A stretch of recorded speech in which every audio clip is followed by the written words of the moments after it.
bom contigo? Olha aqui de novo no Cantinho da Mê. Eu sou a Mê, este é o meu cantinho e antes tarde do que nunca eu vou gravar um vídeo sobre juventude, porque esse é o mês da juventude para os batistas, então eu acho que assim é justo, né?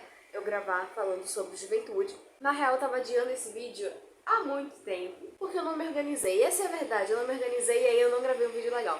Mas agora eu estou gravando, e eu estou gravando baseado na carta que Paulo escreveu a Timóteo. Então sim, hoje você terá acesso exclusivo, se você não lê a Bíblia, para os conselhos que Paulo deu a Timóteo ao longo de sua jornada, ao longo de sua vida. Agora, se você lê a Bíblia, provavelmente não vai ser um conteúdo exclusivo, porque você lê a Bíblia e você sabe o que acontece, né?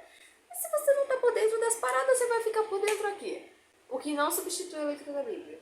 Antes de começar, já deixa seu like, se inscreve no canal, compartilha esse vídeo com as pessoas que você gosta, com os jovens da sua igreja, com as pessoas que você acha que deveriam estar consumindo esse tipo de conteúdo e veja qualquer outra pessoa na internet. Vem comigo! É o seguinte, vamos começar do começo.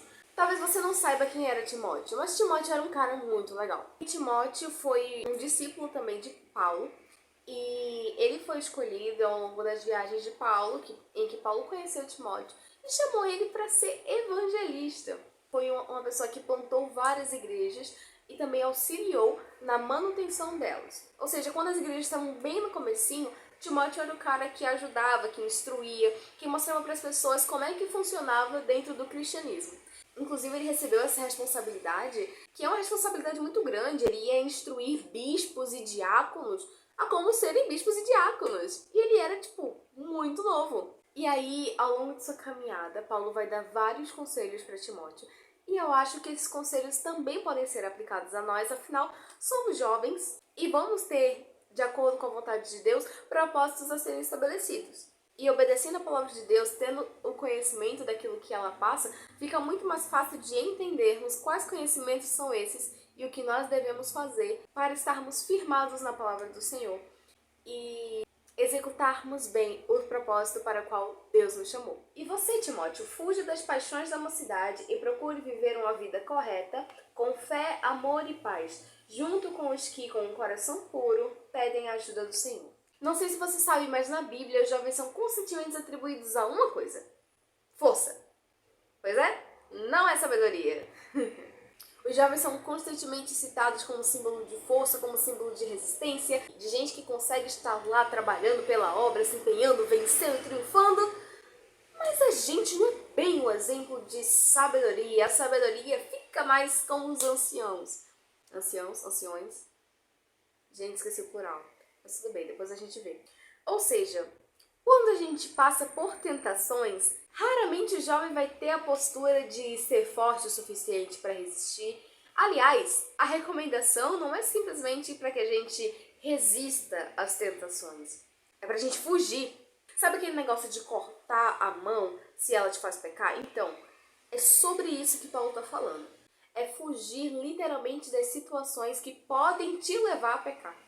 Se você tem fraqueza com determinada área, por exemplo, a área sexual, você não vai ficar sozinho com gente que só pensa naquilo. Você vai fugir dessas situações que poderiam te levar a pecar.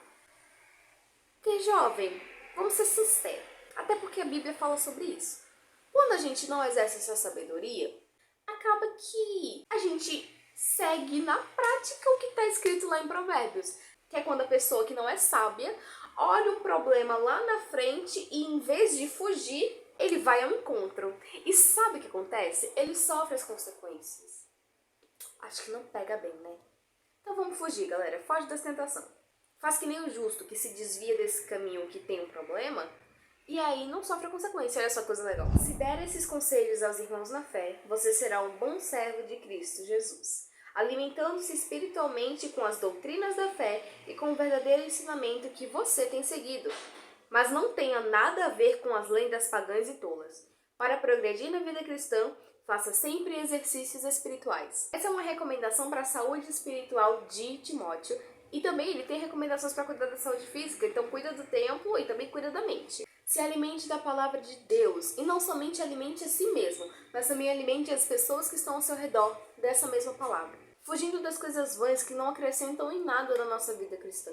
como por exemplo fábulas, mentiras, genealogias que só estão ali para trazer problema, divisão, discussões que não edificam a ninguém. Vamos fugir daquilo que na real não nos agrega e nos alimentarmos da palavra, buscarmos essa palavra que também vai estar descrita em Timóteo, é uma palavra perfeita, suficiente para instruir, para exortar, para corrigir, enfim, essa palavra é perfeita. Se alimente dela e não das coisas banais, bestas, insignificantes e inúteis desse mundo. Quanto a você, continue firme nas verdades que aprendeu e em que creu de todo o coração. Você sabe quem foram seus mestres na fé cristã. Ou seja, a gente não somente deve estar disposto a se alimentar da palavra, mas devemos permanecer firmes no que ela acredita. É aquele negócio, né? Sejam firmes e constantes, sempre abundantes na obra do Senhor. Não é sobre se alimentar da palavra uma vez ou outra, e aí se é aquele negócio que, nossa, me senti muito bem, tô alimentado para a semana inteira. Não.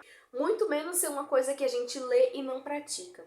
A palavra do Senhor deve ser algo que está habitando em nossos corações, de modo que em nossa vida estejamos praticando aquilo que ela nos exorta.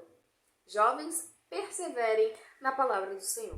Em primeiro lugar, peço que sejam feitas orações, pedidos, súplicas e ações de graças a Deus em favor de todas as pessoas.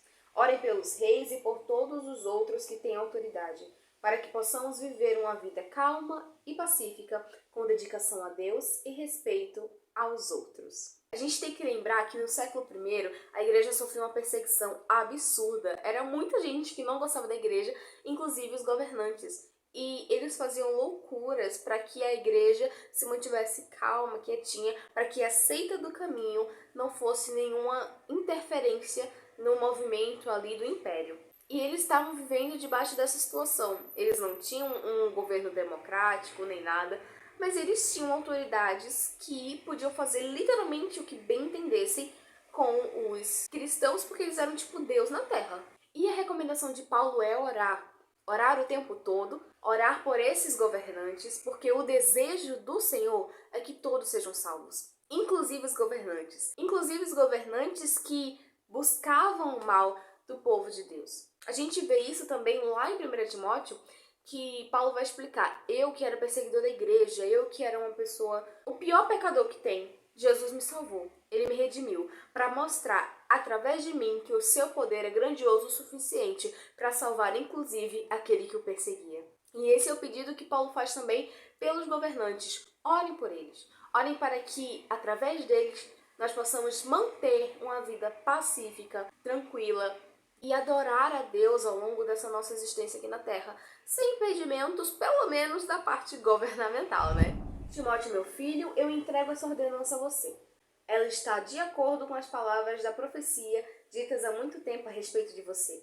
Que essas palavras sejam as suas armas para que você possa combater bem.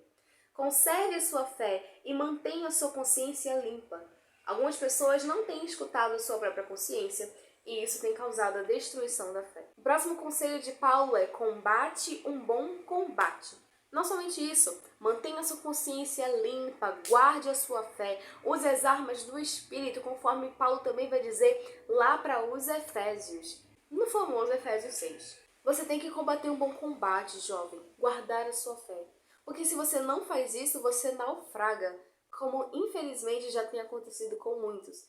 Pessoas que não mantêm a sua consciência limpa, pessoas que pecam contra a sua própria consciência, pecam contra o seu próprio entendimento e fazem coisas que diante de Deus e diante do seu coração são erradas. Pessoas que, por não manterem a consciência limpa, acabam se esquecendo ou se desviando dos propósitos do Senhor, naufragando assim na fé. Mas que com você seja diferente, que você esteja guardando a sua fé para perseverar e lutar um bom combate no Senhor. Essa aqui é boa.